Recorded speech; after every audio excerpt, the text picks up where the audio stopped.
Halo anak Ibu kelas 11, berjumpa dengan Ibu. Perkenalkan, nama Ibu Agustina Fridoma. Ibu di sekolah itu dipanggil Bu AF. Nah, Ibu mengajar biologi di SMA 1 Kabanjahe. Sekarang kita akan masuk ke jaringan hewan ya. Jaringan hewan itu Ibu bagi menjadi 2 pertemuan karena materinya sangat padat. Kita mulai ya. Baik, sebelum kita masuk jaringan hewan, kita baguskan dulu konsep kita tentang jaringan. Nah, pertemuan sebelumnya itu sudah dibahas tuntas tentang sel ya. Sel adalah unit kehidupan terkecil ya. Jadi sel itu sudah punya organel-organel respirasi, organel pencernaan. Jadi satu sel itu sudah meliputi satu unit kehidupan ya. Nah, lanjut dari kelanjutan dari sel adalah jaringan. Apa itu jaringan? Jaringan adalah kumpulan sel yang saling bekerja sama untuk melakukan fungsi yang sama. Nah, di sini ada jaringan. Ini adalah salah satu jaringan. Karena dia memiliki fungsi yang sama, ya, otomatis. Nah, ini jaringan, ini selnya, ya, ini sel. Jadi di dalam ini ada inti sel, mungkin di dalamnya ada organel-organelnya seperti RE, badan Golgi dan lain sebagainya. Jadi ini satu sel. Nah, kumpulan sel itu akan membentuk yang namanya jaringan. Oke, jadi sudah jelas tentang konsep jaringan. Kalau jaringan hewan apa, Bu? Nah, kalau jaringan hewan adalah berarti kumpulan dari sel hewan, ya. Kumpulan dari sel hewan yang memiliki struktur dan fungsi yang sama. Nah, sebelumnya kita telah belajar tentang sel hewan dan sel tumbuhan. Apa perbedaan yang paling mendasar antara sel hewan dan sel tumbuhan? Nah, di sini ada gambar sel hewan dan sel tumbuhan. Sel tumbuhan, jadi perbedaan yang paling mendasar adalah ini ya, dinding selnya, ya, dinding selnya. Kalau sel tumbuhan ini memiliki dinding sel, sedangkan sel hewan, dia berubah. Sedangkan sel hewan, dia tidak memiliki dinding sel. Nah, karena perbedaan yang paling mendasar ini akan kelihatan dari tampak luarnya. Contoh seperti ini. Coba kita towel atau kita colek-colek salah satu manusia kan termasuk hewan ya. Salah satu manusia atau pohon ya. Mana yang lebih elastis? Ya, ini ada satu artis Korea, Ibu nggak tahu nih siapa namanya nih ya. Dicubit atau ditowel pipinya ini akan lebih elastis dibandingkan kalau kita menoel-noel atau mencolek-colek pohon. Kenapa? Karena perbedaan dinding sel tadi. Sel tumbuhan dia memiliki dinding sel, sedangkan sel hewan tidak. Oke, jaringan hewan itu secara umum terbagi menjadi 4 ya. Jaringan hewan itu secara umum itu terbagi 4 ya. Jadi ini satu lengan ini sudah ada sel, sudah mewakili keempat jaringan hewan. Oke, yang pertama apa? Jaringan epitel ya. Ini jaringan epitel. Oke, yang kedua jaringan otot ya, jaringan otot, alat gerak aktif kita ya. Yang ketiga jaringan saraf ya, kalau kamu misalnya digigit semut, digigit nyamuk, itu jaringan saraf yang berperan. Yang keempat jaringan ikat ya. Jadi inilah 4 macam jaringan hewan secara umum. Kita bahas satu persatu. Oke. Yang pertama adalah jaringan epitel. Apa itu epitel? Jadi kalau di biologi, kalau kamu ketemu kata epitel, epi itu artinya terluar, ya, terluar atau di permukaan, ya, atau di permukaan. Jadi jaringan epitel karena dia terluar, biasanya epi-epi ini dia sebagai penutup atau pelindung. Makanya struktur dari jaringan epitel tersusun atas sel-sel yang tersusun rapat karena dia sebagai pelindung, ya. Nah, di mana saja dia terdapat? Biasanya terdapat di bagian terluar atau di bagian permukaan rongga, ya, di bagian permukaan rongga tubuh kita. Di mana saja terdapat jaringan epitel itu? Ya, ini dia, ya. Dia membungkus paru-paru, ya, membungkus ini rongga dalam usus, ya, kemudian epidermis kulit dan lain sebagainya. Jadi fungsi utama yang paling besar itu sebagai pelindung, tapi ada fungsinya yang lain seperti absorpsi, penyerapan, atau sekresi. Sekresi itu atau pengeluaran cairan atau mukosa. Baik, jaringan epitel. Jadi nanti ada banyak istilah, kita pelajari dulu hal yang mendasar. Jaringan epitel itu kalau dari segi bentuk itu terdiri dari 3, pipih, kubus, dan silinder, ya. Pipih itu apa? Ya seperti ini dia, pipih lempeng, ya. Lempeng dia. Kemudian kalau kubus ya seperti segi 4 begitu, ya. Segi 4. Silinder sini seperti tabung, ya.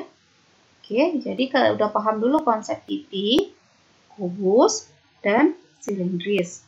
Kemudian kalau berdasarkan lapisannya, jaringan epitel ada selapis, ada berlapis, atau istilah lainnya berlapis banyak, atau berlapis semu. Loh, apa itu berlapis semu? Kalau berlapis semu, sebenarnya dia satu lapis, tapi kelihatannya berlapis, ya. Sebenarnya dia satu lapis, tapi karena bentuknya yang tidak beraturan seperti ini, jadi kelihatan berlapis. Makanya dikatakan berlapis semu. Oke, kita bahas bentuk yang pertama yaitu bentuk pipih, ya. Nah, jaringan epitel pipih itu ada epitel pipih selapis.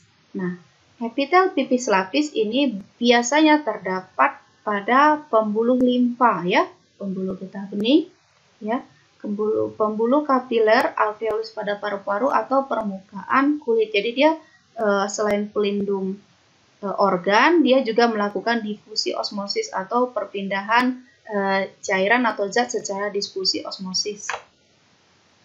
Kemudian yang kedua adalah epitel pipih berlapis. Tadi selapis, ini berlapis. Nah, ini dia sudah pipih tapi dia berlapis, ya.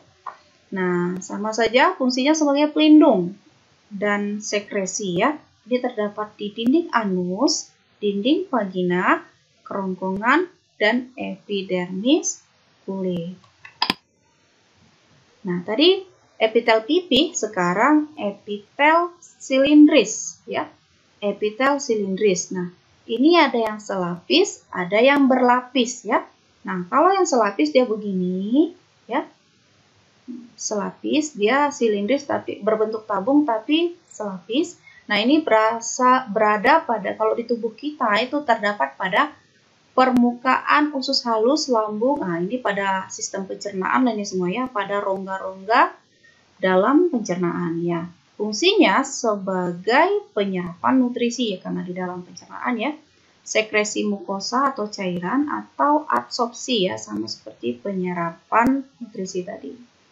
Kemudian kalau silindris berlapis, ya, ini silindris tapi dia berlapis lebih dari selapis, ya. Nah, ini terdapat pada uretra, kelenjar susu, epiglotis, dan konjungtiva mata. Sama saja sebagai pelindung atau sekresi mukosa atau cairan. Selain sel epitel silindris yang selapis dan berlapis tadi, ada epitel silindris berlapis semu, ya. Nah, di sini terdiri dari dua, bersilia atau tidak bersilia. Apa itu silia? Nah, silia ini adalah rambut-rambut ini. Ya, ini terdapat ada rambut-rambutnya. Sedangkan di sini tidak ada rambut-rambutnya.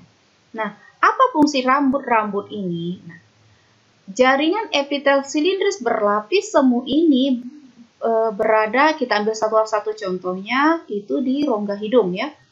Rongga hidung kita itu jaringan epitelnya bersilia, fungsinya itu untuk menangkap bakteri di sini. Jadi, untuk menangkap bakteri, mengumpulkannya baru membuangnya ya. Ya. Jadi ini sebagai proteksi atau penyaringan. Jadi dia melekatkan bakterinya di sini supaya tidak masuk ke dalam paru-paru ya. Jadi sudah dibentengi dulu di jaringan rongga hidung. Kemudian yang tidak bersilia ini biasa terdapat di saluran reproduksi pria sebagai sekresi, proteksi, dan absorpsi. Jaringan epitel kubus, yakni kubus, ada yang selapis, ada yang berlapis ya. Kalau yang selapis ini sama saja fungsi utamanya itu sebagai pelindung dan sekresi, ini terdapat pada kelenjar lidah, tubulus ginjal, ovarium, jadi dia membungkus organ-organ di situ. Kemudian epitel kubus berlapis, sama saja ini terdapat di kelenjar minyak, permukaan ovarium. Nah, kenapa di sini ada ovarium juga, di sini ada ovarium ya. Jadi ada kadangkala organ itu terdiri dari beberapa jaringan ya.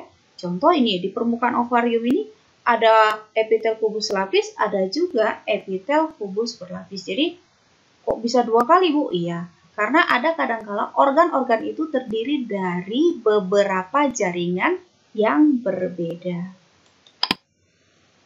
Yang terakhir dari jaringan epitel adalah jaringan epitel transisional. Nah, apa itu transisional? Transisional ini bentuk jaringannya transisi, artinya dia bisa berubah-berubah, ya. Dia bisa berubah-berubah sesuai dengan kondisinya. Jadi ini kebanyakan banyak terdapat di kandung kemih. Jadi seandainya kita sesak pipis, berarti di dalam kandung kemih kita tuh banyak cairan. Jadi kandung kemih itu akan meregang. Nah, peregangan itu akan menghasilkan bentuk jaringan-jaringan yang berbeda di kandung kemih itu. Jaringan-jaringannya akan berubah.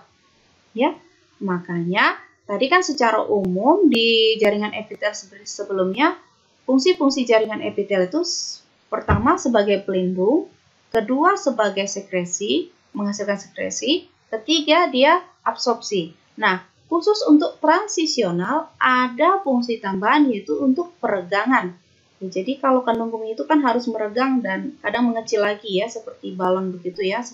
Jadi sesuai dengan keadaan komposisi air yang berada di dalam kandung kemih itu. Oke.